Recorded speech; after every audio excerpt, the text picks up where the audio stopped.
사람 누구나 원하는 것이 있습니다. 원하는 것도 사실은 한두 가지가 아닙니다. 굉장히 많죠. 그럼에도 불구하고 이렇게 말씀하시는 분들이 있습니다. 나는 바라는 것이 없어. 혹은 내가 바라는 것은 이런저런 한두 가지 뿐이야 라고 말하는 분들이 많습니다. 많은 정도가 아니라 우리 거의 모두가 그럽니다. 나는 바라는 것이 없다 혹은 한두 가지만 바란다라고 말하면서 정말 없는 것처럼 혹은 소박한 한두 가지만을 바라는 것처럼 우리 스스로 이야기합니다. 우리 스스로도 그러고 그렇게 말하면서 그렇게 믿고 있습니다. 그러나 대부분의 경우 바라는 것이 없다. 내가 원하는 것은 소박한 한두 가지다라는 이야기를 따지고 보면 그 없다거나 한두 가지라는 것이 얼마나 대단한 큰 요구인가를 사실은 알게 됩니다. 없다. 한두 가지라고 하는 것은 오히려 그것이 없으면 안 된다. 그래서 내가 결코 포기할 수 없다라는 강한 자신의 욕구의 표현이기도 합니다. 그리스도의 사람들은 무엇이든지 다 소망할 수 있습니다. 적게 소망해도 되고 가짓수에 상관없이 많이, 수없이 많이 소망해도 문제되지 않습니다. 여러분 하나님의 자녀로 소망하고 간구하십시오. 개수의 문제, 제목의 그 타이틀 항목의 문제를 벗어나서 여러분이 원하는 모든 것들을 간구하십시오. 하나님께서 여러분의 간구를 들으시고 응답하실 줄 믿습니다. 그러나 여러분과 제가 원하는 것과 하나님께서 원하는 것이 다를 경우 우리는 어떻게 해야 하겠습니까? 우리가 원하는 것이 아무리 간절하고 없으면 죽을 것 같을지라도 하나님께서 원하지 않는 것이라면 사실은 언제든지 내려놓아요. 언제든지 내려놓고 하나님께서 인도하시는 길로 따라가고 하나님께서 주시는 것으로 만족하고 감사하는 믿음의 사람이 돼요. 이것이 바로 하나님의 사람입니다. 오늘 말씀은 우리 스스로가 원하는 것, 자신이 원하는 것을 위해 하나님과 맞선 사람들의 이야기를 전하고 있습니다. 뿐만 아니라 내가 원하는 것이 아니라 하나님께서 원하시는 것을 위하여 하나님의 음성을 듣고 따르는 사람의 말씀입니다. 물론 여러분과 저는 어떠한 순간이 되어도 어떠한 상황이 되어도 하나님의 말씀을 전적으로 따름으로 하나님께 합당한 삶을 사시는 은혜의 사람인 줄 믿습니다. 오늘 1절은 이렇게 시작하고 있습니다.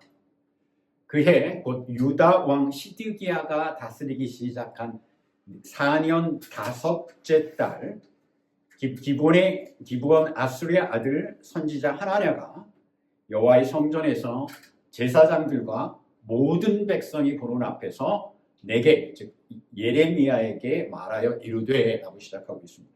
그해 곧 유다 왕 시드기야 시대라고 했습니다. 여러분 이 시드기야 시대가 어떤 시대인지 기억하십니까? 시드기야는 유다의 마지막 왕. 요시야 정말 하나님께 다가가기를 원했던 요시야의 셋째 아들이었고 전임 여호와긴의 삼촌이 되는 사람. 마지막 왕일 뿐더러 실질적으로는 이미 바벨론에 패배한 후의 왕입니다. 시드기야도 스스로 왕이 되거나 유대의 제도 안에서 왕이 된 것이 아니라 바벨론 왕 느부갓네살에 의해서 왕으로 임명된 왕입니다. 이미 많은 사람들이 바벨론의 포로로 잡혀갔고 예루살렘 성전은 아직 완전히 파괴되지 않았습니다만은 예루살렘 성전 안에 있는 모든 금과 은, 동으로 만든 하나님께 드렸던 그 모든 기물들을 바벨론이 빼앗아간 후의 일입니다. 미래의 예를 얘기하면 대략 4-5년 후에 오늘의 말씀 4-5년 후에 시드기야도 두 눈이 뽑힌 채 바벨론으로 잡혀갑니다.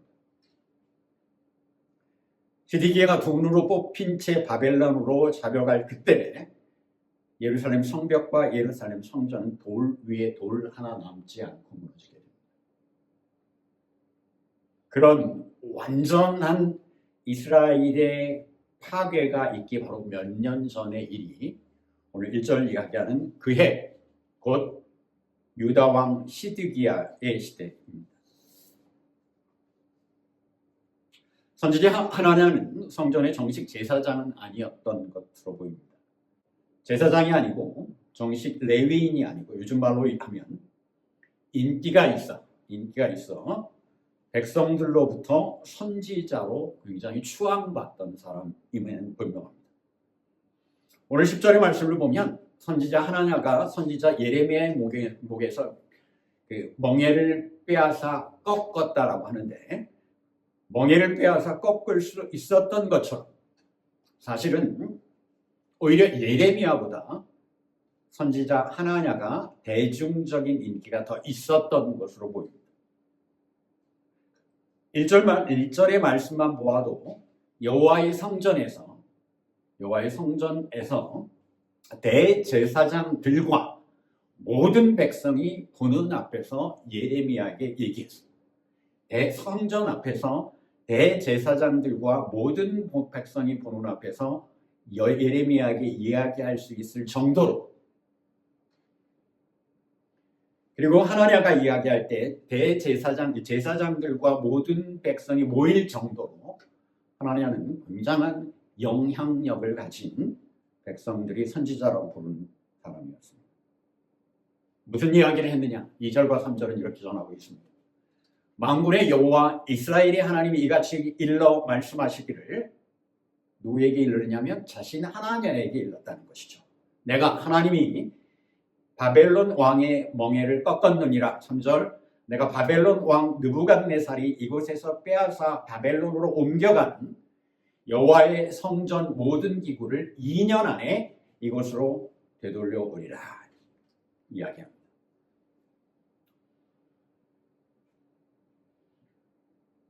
이미 예루살렘 성벽이 완전히 무너져 있지는 않지만 여기저기 무너져 있고, 성벽은 불러 불려 있고, 성전도 세워져는 있지만 아마 부서진 곳이 여기저기 많이 있었을 것입니다. 말씀드린 것처럼 이미 성전의 금과 은으로 만든 모든 하나님께 드려진 선물들은 이미 바벨론이 빼앗아 갔습니다. 이미 예루살렘 사람들은 지난 몇 년 전에, 5, 6년 전에 예루살렘이 함락되면서 셀 수도 없는 수많은 사람들이 이미 죽었고 다쳤고 포로로 이미 붙잡혀 갔습니다. 그리고 왕도 자신들이 세운 것이 아니라 바벨론 왕이 지명하는 사람이 왕이 됩니다. 눈에 보이는 소망이 있을 수 없습니다. 오늘 우리가 보는 것은 예레미야 28장의 말씀인데, 이미 예레미야 25장에서부터 예레미야는 70년 동안 우리가 바벨론을 섬겨야 한다라고 이야기합니다. 70년이 지나야 예루살렘으로 돌아올 수 있다라고 말씀하십니다. 절망적이죠. 그 70년이라는 말을 한두 번 하는 것이 아니라 정말 소멍에를 쥐고 예루살렘 시내를 지나다니면서 계속 이야기합니다. 실질적인 상황을 이야기하면 사람 속을 긁을 대로 긁어놓는 것입니다. 이스라엘은 징계를 받는다라고 계속해서 이야기하는 거죠. 오히려 그런 예레미야 대신 정말 하나냐가 모이면 제사장들과 모든 백성이 모일 수 있는 대중적 인기를 가지고 있는 하나냐가 이야기합니다. 70년의 암담한 시간을 징계와 포로로 지내는 것이 아니라 하나냐는 2년이면 끝날 것이라고 얘기합니다. 2년이면 바벨론을 멍에 꺾듯이 하나님이 꺾을 것이라고 내게 분명히 약속하셨다라고 이야기합니다. 2년이면 포로로 잡혀간 부모 형제가 돌아올 것이라고 이야기합니다. 사실 2년이면 견딜만 합니다. 2년이면 무슨 일이든지 감당할 만합니다. 옛날 그리 오래되지 않는 옛날이지만 한국에서 군대도 3년이었습니다. 2년이면 견딜만 합니다. 백성들은 하나님의 말로부터 위로를 받습니다. 그리고 아마 환호를 했을 것입니다. 환호하는 사람들 속에서 오늘 11절의 말씀을 보니까 예레미야는 자기의 길을 가니라 라고 전하고 있습니다. 부연 설명할 것 없이 정말 이 시대의 예루살렘 시내의 분위기로 보면 루저, 외톨이, 외로운 모습입니다. 코로나 팬데믹이 시작할 때 어떤 분이, 한두 분이 아니고 꽤 많은 분들이 제게 이야기했습니다. 미국은 하나님을 믿는 나라이고 하나님께서 선택한 나라이니 이 코로나가 길게 가지도 않을 것이다. 또한 사람을 죽게 하지도 않을 것이다 하는 유지의 말이었습니다. 극단적인 복음주의자들의 말만이 아니었습니다. 보통의 많은 사람들이, 영어를 사용하는 사람들뿐만 아니라 한국 분들도 많이 그렇게 이야기했습니다. 그러나 실상은 그렇지 않았죠. 오히려 미국은 선진국답지 않게 다른 나라보다 의료 수준을 비교하면 더 많은 희생자를 냈습니다. 더 짧게 이 팬데믹을 경험하지도 않았고요. 하나님은 미국을 다른 나라와 특별히 다르게 취급하지도 않으셨습니다. 그리스도의 사람들은 죄에 대해 예민해야 합니다. 또한 우리는 상황 때문이가 아니고 세상 때문이 아니고 우리가 우리 스스로가 죄를 짓고 살 수밖에 없는 죄의 성품, 원죄, 죄의 씨싹을 품고 사는 사람이라는 것을 우리 스스로가 알아야 합니다. 다만 예수 그리스도의 십자가의 은혜 때문에 구원의 소망을 가지게 되었을 뿐입니다. 구원받을 자격은 되지는 않지만 구원의 약속을 받은 하나님의 은혜를 입은 사람이라는 사실을 명심해야 합니다. 오늘 말씀 여러분과 은혜를 나누기를 원하면서 저는 여러분과 함께 특별히 오늘 이 시대의 그리스도인들은 어떤 죄가 정말 우리가 돌아보아야 할 죄인가를 함께 기도하고 돌아보기를 원했습니다. 어떤 죄가 큰 죄인가, 어떤 죄가 흉악한 죄인가, 어떤 죄는 죄를 절대로 범해서는 안 되는 죄인가에 대한 분명한 의식을 세우기 원했습니다.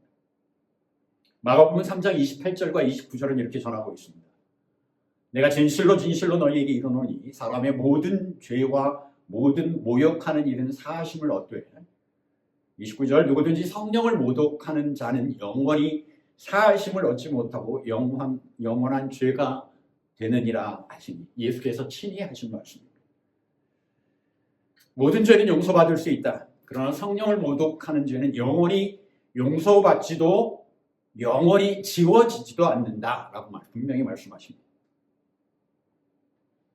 모든 죄는 용서받을 수 있다고 해서 여러분 너무 안심하거나 이를 이용하려 해서도 분명히 안 됩니다.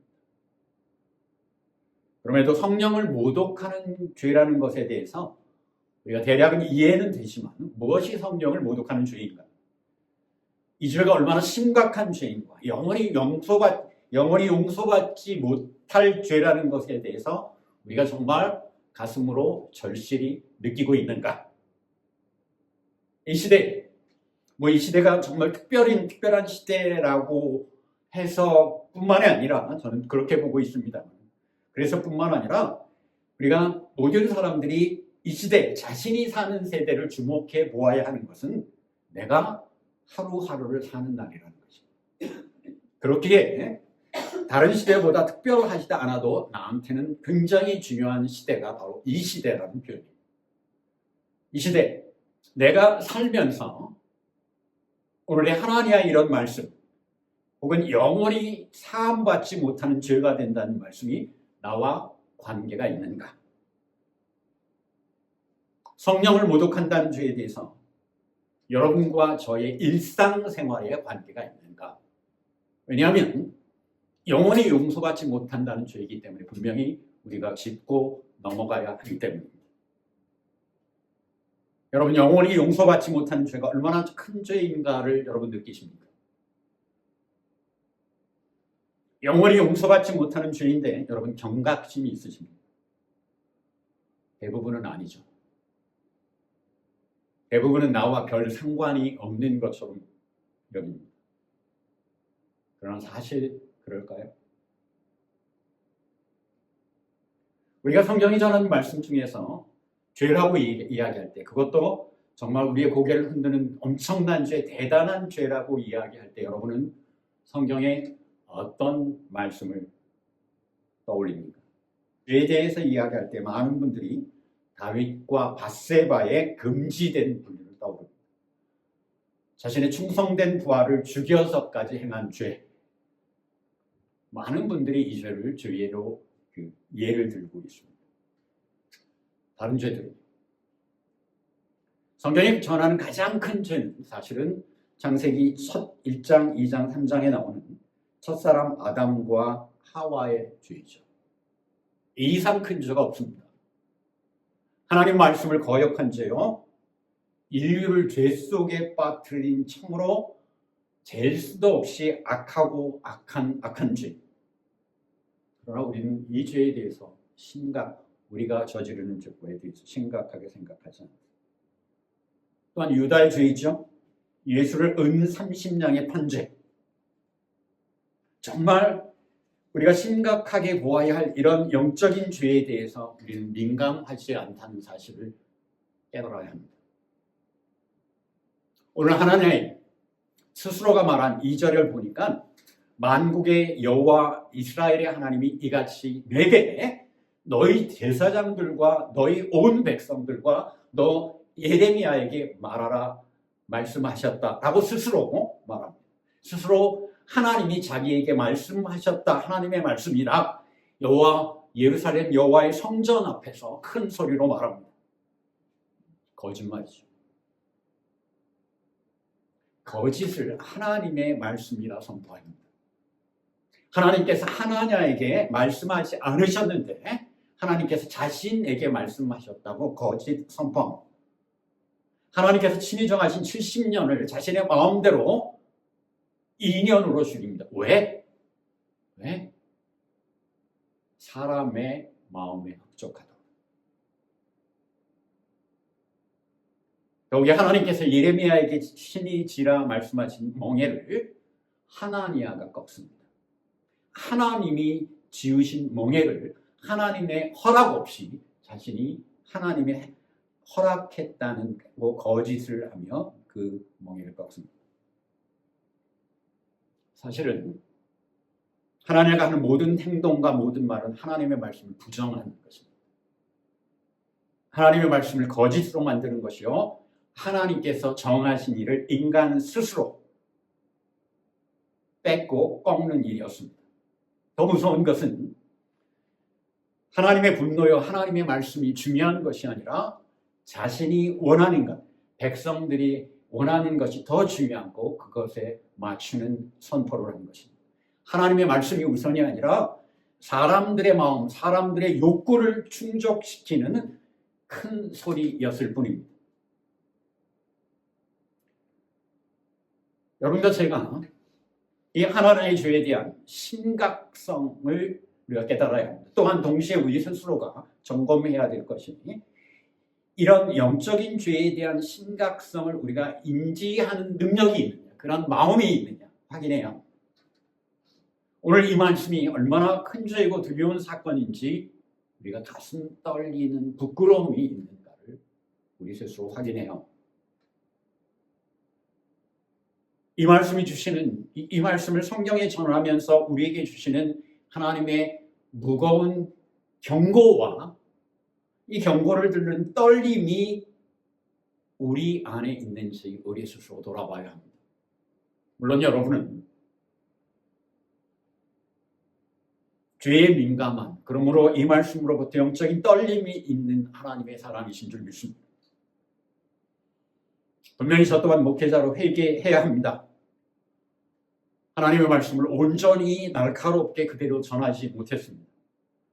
때로는 성도들이 무섭고 성도들이 부담이 되고 제 스스로가 부끄러워서 혹은 제 상황 속에서 제가 원하는 말을 하나님 말씀을 통해 전하기도 했습니다.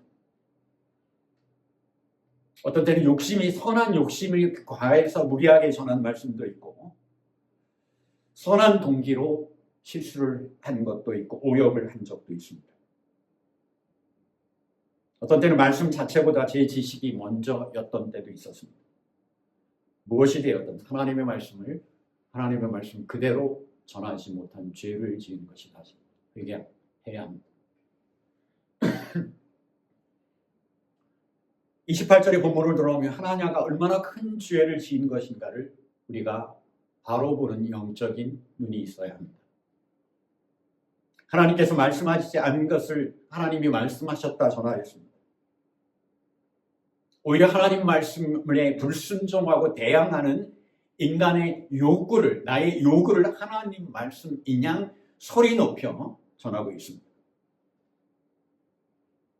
오늘 우리는 이 말씀을 통해 이 시대, 내가 사는 그 시대, 내가 사는 이 시대, 현대교회의 말씀의 흐름이 또한 하나냐가 이야기하는 것처럼 그런 말씀을 듣기를 원하는 백성인가를 우리가 돌아보아야 합니다. 전하는 이유나 듣는 이가 얼마나 엄청난 죄를 범하고 있는지 회개하고 돌아서야 합니다. 이것은 분명히 영원히 용서받지 못할 죄입니다. 우리가 영원히 용서받지 못하기 전에 돌아서야 합니다. 말씀은 하나님 말씀을 전하는 것입니다. 인간의 욕구를 채워주는 것이 하나님 말씀이 결코 아닙니다. 인간의 욕구를 채워주는 말씀, 인간의 필요에 편승하는 말씀은 오히려 우리를 구원하는 말씀이 아님, 이를 깨달아야 합니다. 오히려 하나님 말씀을 제대로 전하지 못하는 것은 전하는 이와 듣는 이 모두를 영원한 심판으로 인도하는 악의 말씀이 됩니다. 하나냐가 죽음에 이르는 범죄를 정한 것처럼 우리 또한 말씀을 온전한 말씀 그대로 듣고 따르는 믿음으로 거듭나야 합니다. 70년의 고난이 감당할 수 없을 것 같고 바벨론의 침공이 또다시 그 두려운 그 죽음을 맞을 것 같은 공포가 있을지라도 말씀에 관한 한 이 말씀은 바로 우리가 하나님을 따르지 않을 때 죽음이요 심판에 이르는 죄라는 것을 깨달아야 합니다. 그런데 교회는 말씀을 전하는 이나 듣는 이 모두가 위로의 말씀, 내가 듣기 좋은 말씀으로 치중되어 있다는 점에 많은 분들이 이미 동의하고 있는 사실입니다. 그러나 이 죄가 얼마나 큰 죄인지 전하는 이나 듣는 이 모두가 각성하고 회개해야 합니다.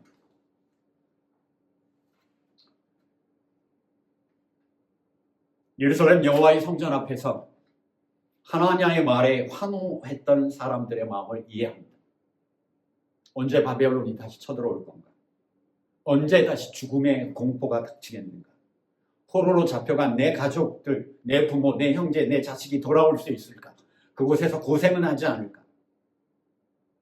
현대도 우리도 같은 두려움 속에 살고 있습니다. 제 개인적으로 보건대 앞으로 3년 내지 10년 컴퓨터뿐만이 아니라 컴퓨터 때문, AI 컴퓨터 때문만이 아니라 모든 것이 급변하는 시대가 될 것입니다. 두렵죠. 그러나 여러분, 감당해야 하면 믿음으로 감당해야 합니다. 징계를 받아야 한다면, 그것이 하나님의 뜻이라면 구원을 소망하고 하나님의 징계조차 순종하고 믿음으로 감당해야 합니다. 그것이 구원의 길이요 생명의 길입니다. 여러분과 저는 욕망이 아니라 생명을 선택하는 현명한 하나님의 백성인 줄 저는 믿습니다. 말씀은 거듭 우리 인간을 만족시키기 위한 것이 아닙니다. 우리를 구원하시기 위해 하신 예수 그리스도의 말씀, 그 예수 그리스도가 주시는 말씀은 예레미야가 멍에를 메고 다니면서 당한 창피 이상의 고난과 소망이 담긴 말씀입니다. 고난의 십자가를 지고 또 십자가에 죽으신 예수께서 우리 죄인에게 주신 은혜요, 동시에 그 은혜를 감당하기 위한 고난의 말씀입니다. 이 고난은 두렵고 힘들지만 이 고난의 구원을 세상의 욕망과 바꾸어서는 안 됩니다.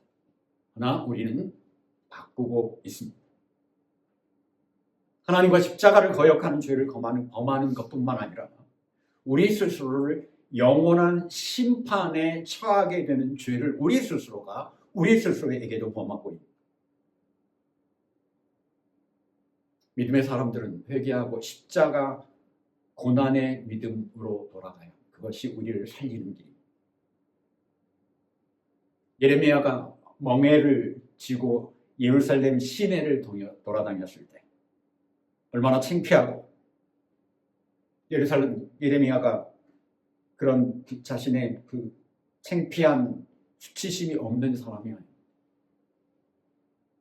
창피할 뿐만 아니라 육체는 얼마나 고통스럽고 힘들었겠습니까? 예수께서 고난의 십자가를 지실 때 그것은 예수께서 하나님이셨기 때문에 솜방망이를 들고 가는 것처럼 쉽지 않았습니다.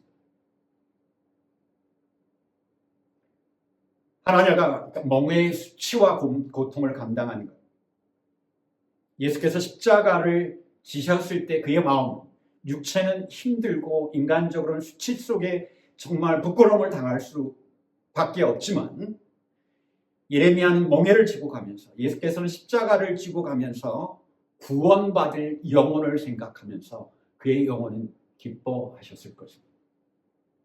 그리스도인들이 소원해야 하는 기쁨은 바로 이 기쁨, 하나님 나라의 기쁨, 구원의 기쁨입니다.